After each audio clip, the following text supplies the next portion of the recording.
Good morning, good afternoon, good evening, जो भी सबके लिए टाइम हो रहा है। मैं आपके लिए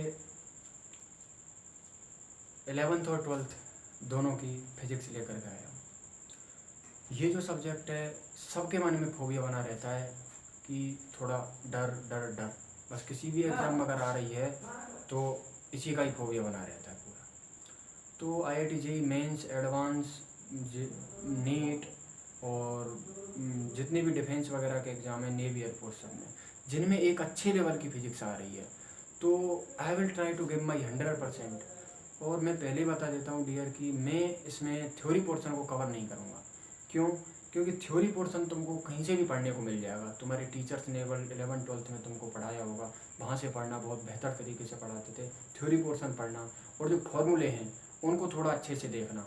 बाकी का जो एडवांस लेवल के जितने भी बेहतरीन तरीके के जो कंसेप्चुअल न्यूमेरिकल होंगे, मैं केवल उनको कवर करूँगा। और मैं ये श्योरिटी से कह सकता हूँ कि अगर जो मैं 100 और या फिर 150 क्वेश्चंस की हर टॉपिक से सीरीज लेकर आऊँगा, वो अगर कोई बना लेता है तो माय डियर उसके अलावा कुछ और करने की बिल्कुल भी ज़रूरत नहीं पड़ेगी। क्योंकि उन सारी क्वेश्चन से मैं 100 और जो 150 जितने भी क्वेश्चन मैं लेकर आऊँगा, उनमें उन सारे कंसेप्ट को कवर करूँगा जो कि एक एग्जामिनर के पॉइंट ऑफ व्यू में रिलेटिव रहेंगे, कि जितने भी उनके साथ में मैच करेंगे। और जो अपनी स्ट्रेटेजी रहेगी वो इस तरह की रहेगी कि अपन जैसे आज मैं 12th वाले सेक्शन से स्टार्टिंग कर रहा हूँ, इलेक्ट्रोस्टेट से। तो इलेक्ट्रोस्टेट की जो स्टार्टिंग अपनी फील्ड से, चार्ज से हो रखी है। तो ये नहीं कि पूरे न्यूमेरिकल चार्ज ही चार्ज के और फील्ड ही फील्ड के आएंगे, सारी टॉपिक्स की मिक्सिंग रखेंगे अपन। मिक्सिंग में जैसे फील्ड का आ गया, पोटेंशियल का आ गया, ऐसे न्यूमेरिकल्स की मिक्सिंग रहेगी। इससे तुमको जो एग्जामिनर की जो साइकोलॉजी है, जिस तरीके का वो पेपर सेट करता है, उसमें हेल्प मिलेगी। कि अब पेपर में तो भाई सीक्वेंस से तो आएगा नहीं कि भाई फील्ड ही फील्ड के न्यूमेरिकल आ गए, उसमें तो सब कुछ की मिक्सिंग होती है टॉपिक्स की। तो ऐसी ही अपन स्ट्रेटेजी बनाएंगे कि अपन को एग्जाम में अपन को लगे कि अपन एग्जाम के क्वेश्चन सॉल्व कर रहे हैं, ऐसा ना लगे कि हम कोई बैठ करके नॉर्मली पढ़ रहे हैं। तो ऐसी स्ट्रेटेजी तैयार करेंगे कि वास्तव में ही लगे कि अपन कोई एग्ज़ाम के लिए बिल्कुल एज इट इज एग्ज़ाम में बैठे हुए हैं। तो विदाउट वेस्टिंग द टाइम मैं बस इतना ही कहूँगा कि ये जो क्वेश्चन, अगर कंसेप्चुअली क्वेश्चन जितने भी अगर कोई लगा लेता है, तो मुझे नहीं लगता कि इसके बाद उसको कुछ और करने की आवश्यकता पड़ेगी। आपको बस एक काम करना है कि थ्योरी पोर्शन और फॉर्मूले, उन फॉर्मूले में किस क्वांटिटी का क्या मतलब है, इन चीज़ को देखना है बस। बाकी का काम आई विल मैनेज। बस तुमको ये काम करना है, थ्योरी पोर्शन। और पहले ही बता देता हूँ, जो भी इन सीरीज़ को मिस करेगा, जैसे आज ये देख ली, कल का नहीं देखा, तो थोड़ा उसके लिए बेनिफिशियल नहीं रहेगा। बाकी का जितने भी वीडियोज बनेंगे, all these will be beneficial for the aspirants who are going to give their exam in 2020-21, like JEE mains, advance और नीट, NDA, एयरफोर्स वगैरह। जितने भी एग्ज़ाम्स हैं उनमें जो ठीक ठाक फिजिक्स आ रही है, उन सब के लिए बेहतर रहेंगे। तो माय डियर मैं स्टार्ट कर रहा हूँ आज 12th फिजिक्स से, जिसमें फर्स्ट टॉपिक अपना रहेगा इलेक्ट्रोस्टैटिक का। इसके बाद में capacitance, current, electricity, magnetism, AC, EMI, modern physics, optics, जितने भी होंगे आगे के आते जाएंगे। तो ये नहीं कि न्यूमेरिकल होंगे, उनमें बीच में जितने भी न्यूमेरिकल में जो भी कंसेप्ट की अप्रोच लग रही है, अगर उसमें थ्योरी पार्ट भी आ रहा है, तो I will try to give you, उसको भी मैं तुमको देने की कोशिश करूँगा कि उस थ्योरी पार्ट को भी तुमको अच्छे से सीखने का मौका मिले। तो स्टार्ट करते हैं इलेक्ट्रोस्टैट से। और इलेक्ट्रोस्टैट में भी सबसे पहले जो न्यूमेरिकल है वो अपन 4 से उठा रहे हैं। तो फर्स्ट जो क्वेश्चन है वो हमको दिया है, जिसका क्वेश्चन नंबर 1, इसमें अपन को गिवन है 10⁻12 alpha particles fall per second falls on a neutral sphere. We have given a neutral sphere. एक न्यूट्रल स्फीयर है, और न्यूट्रल को तुम जानते हो कि न्यूट्रल में number of proton equal to the number of electron. 10⁻12 alpha particle. और सपोज पहले तो ये देख लो कि अल्फा पार्टिकल होता क्या है। अल्फा पार्टिकल जो है वो न्यूक्लियाई होते हैं हीलियम के। तो इन पर जो चार्ज होता है अल्फा पार्टिकल्स पर, वो इलेक्ट्रॉन के चार्ज का 2 टाइम्स होता है। मास की चर्चा नहीं करेंगे क्योंकि क्वेश्चन में ऐसा कुछ नहीं है। Then calculate the time in which sphere gets charge by 2 micro coulomb. मतलब अपन को वो टाइम कैलकुलेट करना है 10 to the power 12 alpha particle जो हैं वो इस पर सेकंड फॉल कर रहे हैं, मतलब एक सेकंड में 10 की घात 12 अल्फा पार्टिकल इस न्यूटन स्फीयर पर फॉल कर रहे हैं। तो अपन को वो टाइम कैलकुलेट करवाया है जिसमें कि इस वाले स्फीयर पर टोटल चार्ज 2 माइक्रो कूलम का हो जाए। तो according to the language of the question we can write here कि इन 1 सेकंड, एक सेकंड में 10 की पावर 12 अल्फा पार्टिकल गिर रहे हैं, और जब 10 to the power 12 alpha particle आ रहे हैं तो वो अपने साथ कितना चार्ज लेकर आ रहे होंगे, 2 times of electron. Then I can write it 2 into e the charge of electron, one electron. Then suppose that in time t second में कितने अल्फा पार्टिकल फॉल करेंगे, 10 to the power 12 into 2e into t. Then language जो अपन को कह रहा है question में कि उस टाइम को कैलकुलेट करो जिसमें इस वाले स्फीयर पर इतना चार्ज आ जाए 2 माइक्रो कूलम का। तो मतलब इतने टाइम में जो इतना चार्ज है वो इसके इक्वल होना चाहिए।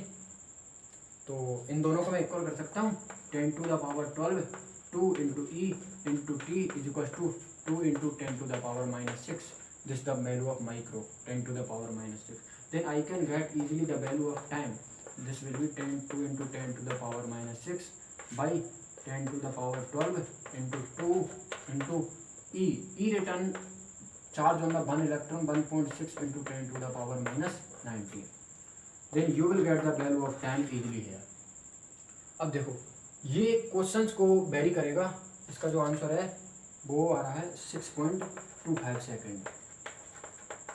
अब देखो इसमें एक और चीज़ है, ये अपन का जो टाइम है वो सेकंड में आ रहा है। अगर क्वेश्चन में अपन को जो ऑप्शन है उनमें टाइम को अगर आवर्स में, मिनट्स में या डेज में जैसे भी कन्वर्ट करवा दे, तो अगर सपोज दैट सेकंड है, अगर टाइम मिनट में है तो इसी टाइम को 60 से डिवाइड कर देना। अगर मिनट की पूछता है, अगर आवर्स की पूछता है तो 60 से डिवाइड कर देना, क्योंकि 1 आवर इक्वल टू 60 मिनट। अगर डेज की पूछता है तो एक दिन में 24 आवर्स, तो 24 से डिवाइड कर देना। अगर ईयर्स की पूछता है, मतलब वर्ष की पूछता है टोटल की, तो you know very well that कि 1 ईयर में 365 डेज होते हैं। तो इसी तरह से किसी भी टाइप का अगर पूछता है, जैसे टाइम को अगर सेकंड में ना दे करके कभी मिनट में पूछे या फिर आवर्स में, डेज में या फिर ईयर में, किसी में भी पूछे, तो इस तरह से पूरे अप्रोच को अपन ले सकते हैं। तो this is the answer of this question. Take the screenshot of this question. Now move on to the another question.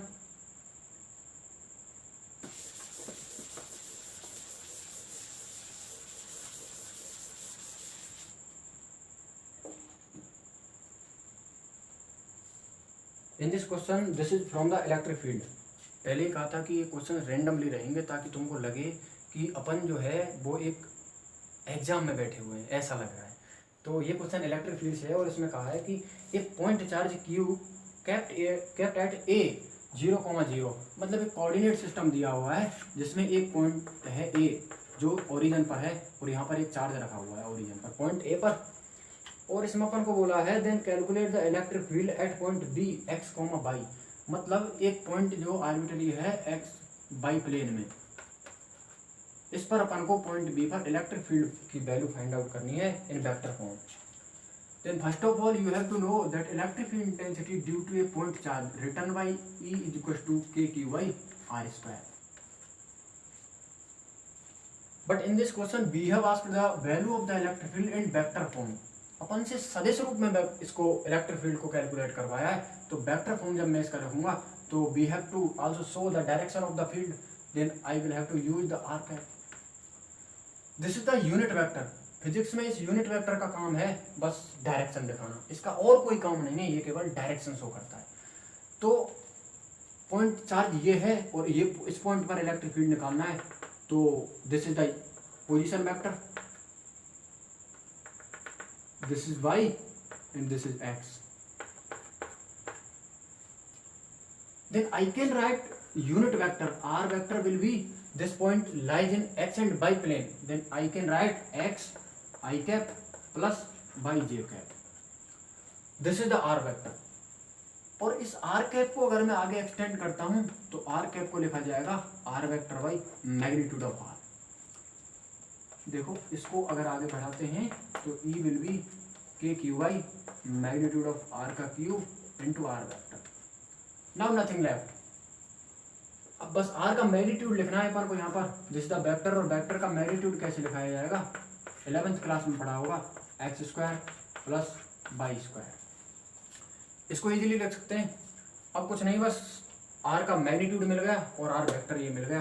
Then I can write the electric field intensity in vector form k q y. r का magnitude लिखवाना, इस वाले का एक बार तो square हो जाएगा और एक बार इसको डायरेक्ट लिखेंगे तो ये हो जाएगा x square plus y square to the power 3/2. और ये जो r वेक्टर है इसको उठा करके यहाँ रख दीजिए. r vector will be x i cap plus y j cap. This is the value of the electric field due to this point charge at point B in x y plane. ये vector form में electric field हो जाएगी. This is our answer. देख लीजिए, पहले कहा था अपन को कि एक पॉइंट चार्ज है जो कि ओरिजिन पर सिचुएटेड है. इसके कारण एक एक्स वाई प्लेन में एक पॉइंट है बी, इस पर इलेक्ट्रिक फील्ड निकलवाई है इन वेक्टर फॉर्म. और you know very well that electric field intensity due to a point charge written by k q by r square. K is the Coulomb constant. Take this. Now move on to the another question. This is also from field.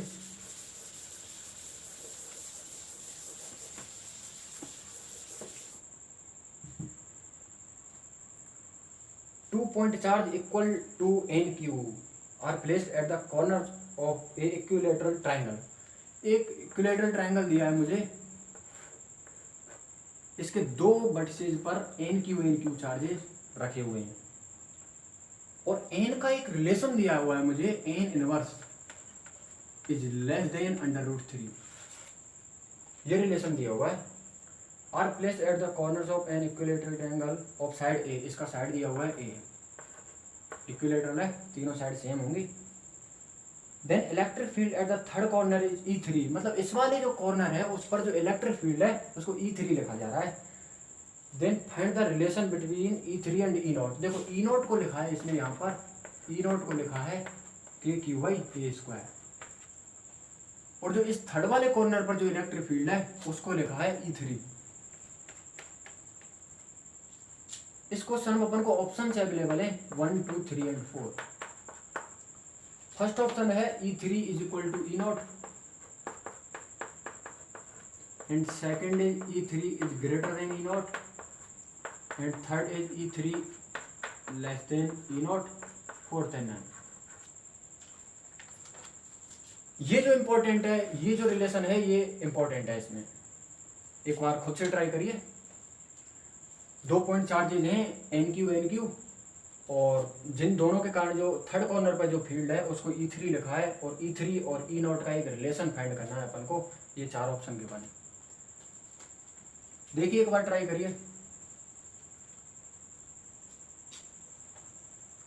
इस वाले के कारण electric field की direction बताना जरा. ये suppose that इसके कारण इलेक्ट्रिक फील्ड है E. ये भी NQ है तो इस वाले के कारण भी electric field E. This is the equilateral triangle. Then this angle will be 60 degree and this will be also 60 degree.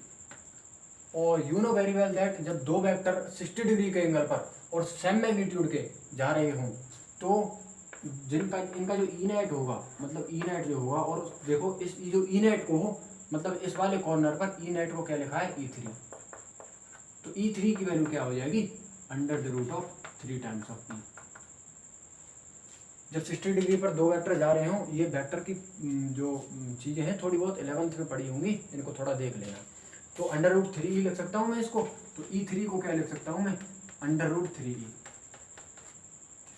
और अब तो कुछ नहीं, बस ई को लिख दीजिए. इस वाले के कारण किसी एक पॉइंट चार्ज के कारण NQ के कारण जो इलेक्ट्रिक फील्ड होगी लिखानी आएगी KNQ/A².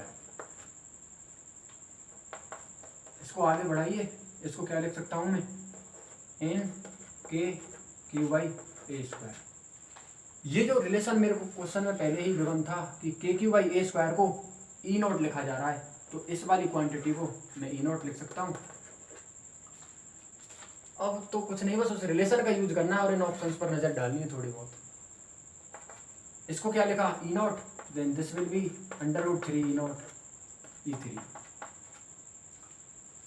अब E3 और E0 का रिलेशन मुझे इजीली मिल जाएगा। उस वाले रिलेशन को देखो, यहाँ पर फोकस करो इस पर थोड़ा। ये क्या है, n inverse less than √3, then I can write it 1/n less than √3, n less than 1 less than √3 है। ऑप्शन नंबर 1 को मैं इजीली एलिमिनेट कर सकता हूँ, क्योंकि देखो अगर √3n की जो वैल्यू 1 हो जाती है तो E3 will be equal to E0, जबकि इस रिलेशन से देखो √3n की जो वैल्यू है वो 1 से ज्यादा है, √3n ग्रेटर देन 1, तो एक तो इसकी वैल्यू हो नहीं सकती। Then option number 1 is absolutely correct. ये तो बिल्कुल ही गलत हो गया, मतलब √3n की वैल्यू 1 से ज्यादा है, तो मतलब ये पूरी क्वांटिटी होगी वो 1 से तो ज्यादा होगी, देन E3 जो होगा वो E0 से तो बड़ा ही होगा। Now option number 2 is correct, ये ऑप्शन बिल्कुल सही है। E3 is greater than E0, क्योंकि √3n की जो वैल्यू है वो 1 से ज्यादा है। अगर 1 रखते हैं तो E3 जो है वो E0 के बिल्कुल बराबर हो जाएगा। Take this question and move on to the another question.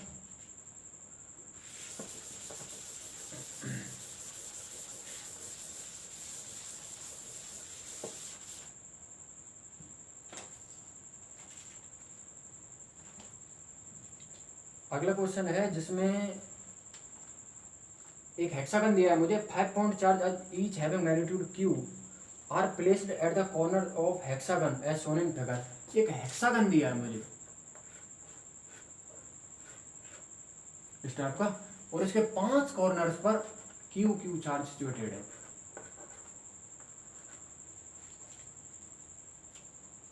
Net electric field at the centre O, इसका सेंटर दिया है O is E to get net electric field at O be 6E charge placed on the remaining 6th corner should be। मतलब इस छठवें जो corner है इस पर कितना चार्ज रखा जाए कि इस सेंटर पर जो इलेक्ट्रिक फील्ड है मुझे 6E प्राप्त हो। मतलब एक चार्ज के कारण जो इलेक्ट्रिक फील्ड है वो है E, और मुझसे कहा है कि इस 6th कॉर्नर पर कितना चार्ज रखा जाए कि सेंटर पर अपन को 6E इलेक्ट्रिक फील्ड ऑब्टेन हो। This question also have option, इसमें ऑप्शन दिए हुए हैं मुझे। फर्स्ट है 6Q, second is -5Q, and third is +5Q, and fourth is -6Q।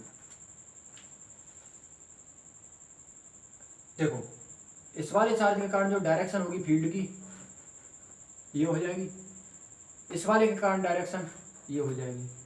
दोनों ने एक दूसरे को कैंसिल कर दिया, सेंटर पर इलेक्ट्रिक फील्ड 0 मिलेगी। इस वाले के कारण डायरेक्शन होगी इधर, और इस वाले के कारण डायरेक्शन होगी इधर, दोनों कैंसिल हो गए। Now remained only this charge, इस वाले के कारण डायरेक्शन होगी ये E मिल गई। अब अपन को क्वेश्चन में कहा है कि we have to get the electric field intensity at centre 6E, मतलब 6E का इलेक्ट्रिक फील्ड सेंटर पर अपन को चाहिए। तो E तो ये हो ही गया, अगर मुझे इसी डायरेक्शन में प्लस का 5E और मिल जाए, इसी डायरेक्शन में 5E और मिल जाए तो नेट इंटेंसिटी 6E हो जाएगी।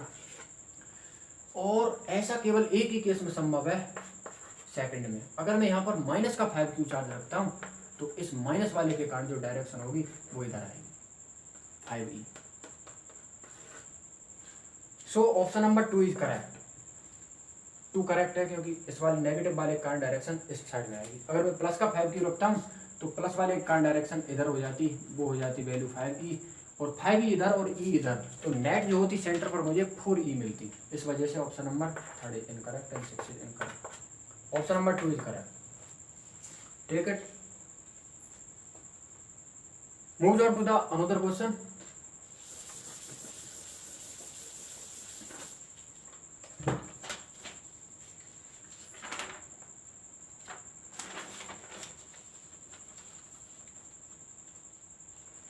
Two equal point charges each of 3 microcoulomb are separated by a certain distance in meters.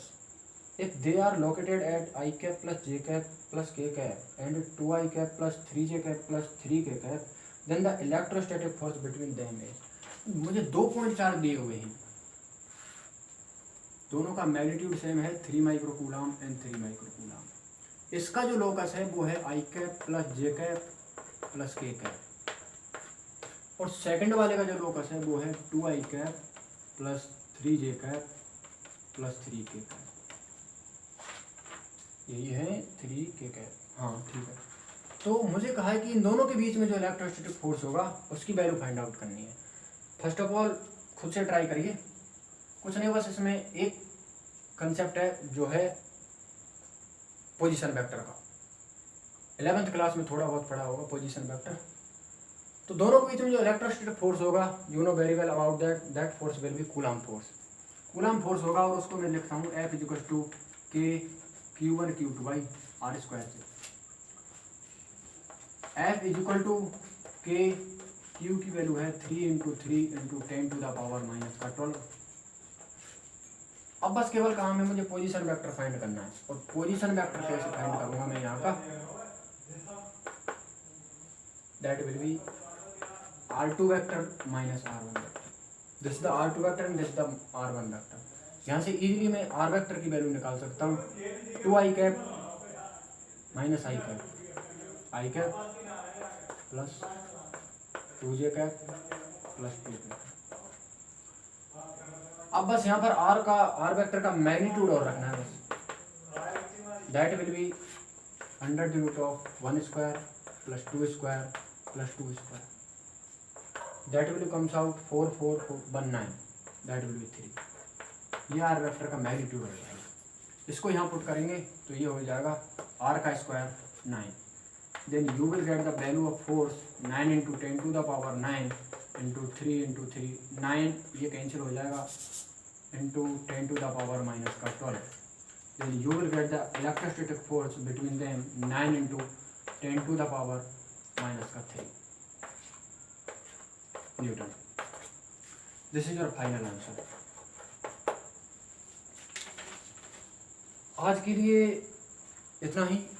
All the very best, पढ़ाई करते रहिए और इन सीरीज को कंटिन्यू देखिए ताकि थोड़ा मोर बेनिफिट हो, और आगे का जो कंसेप्ट है वो इसी तरीके से आएगा, फील्ड पोटेंशियल। अभी ये रहेगा, बाद में फ्लक्स पे थोड़ा कन्वर्सेशन करेंगे। तो पढ़ाई करते रहिए। All the very best.